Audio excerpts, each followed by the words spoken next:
Team India semifinals కి వెళ్తుందా? South ఆఫ్రికాతో భారీ ఓటమి తర్వాత నెట్ రన్ రేట్ పడిపోయింది. ఇక అలాగే ఈ మ్యాచ్ లో బ్యాటింగ్ అటు బౌలింగ్ రెండిట్లో వైఫల్యాల కారణంగా టీమిండియా అయితే మ్యాచ్ ఓడిపోయిందని చెప్పాలి. ముఖ్యంగా టాప్ ఆర్డర్ లో రన్స్ రాలేదు. ఇక బౌలింగ్ లో హర్షదీప్ సింగ్, జస్ప్రీత్ బుమ్రా మినహాయిస్తే ప్రతి ఒక్కరికి రన్స్ పడ్డాయని చెప్పాలి. ఇక ఈ మ్యాచ్ లో ముందుగా టాస్ గెలిచిన సౌత్ ఆఫ్రికా బ్యాటింగ్ తీసుకుంది. అందుకు తగ్గట్టుగానే 187 రన్స్ అయితే కొట్టేశారు 20 ఓవర్స్ లో. పవర్ ప్లే వరకు టీమిండియా చేతిలో ఉన్నటువంటి మ్యాచ్. ఆ తర్వాత క్రమంగా Dewald Brevis, David Miller South Africa వైపు అయితే మ్యాచ్ తిప్పేశారని చెప్పాలి. ఇక ఆ తర్వాత టీమిండియా ఈ రన్ చేజ్ లో ఎక్కడ కూడా ఒక పార్ట్నర్షిప్ అయితే రాలేదని చెప్పాలి. చివరి దాకా ప్రయత్నించిన శివం దూబే 40+ రన్స్ అయితే కొట్టాడు. అతడే హైయెస్ట్ స్కోరర్. ఇక మిగతా బ్యాటర్స్ అందరూ రన్నే బాల్ అన్నట్టుగా రన్స్ కొట్టి 18.5 ఓవర్స్ లో ఆల్అౌట్ అయిపోయారు. ఈ మ్యాచ్ లో జరిగిన మిస్టేక్స్ ఏంటి? అక్షర్ పటేల్ ని బెంచ్ పై పరిమితం చేయడం.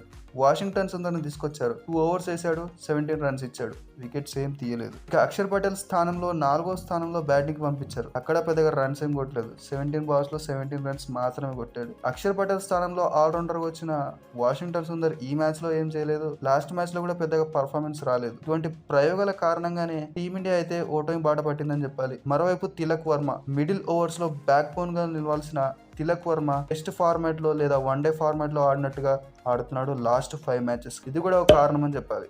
ఇక మీరేమంటారు?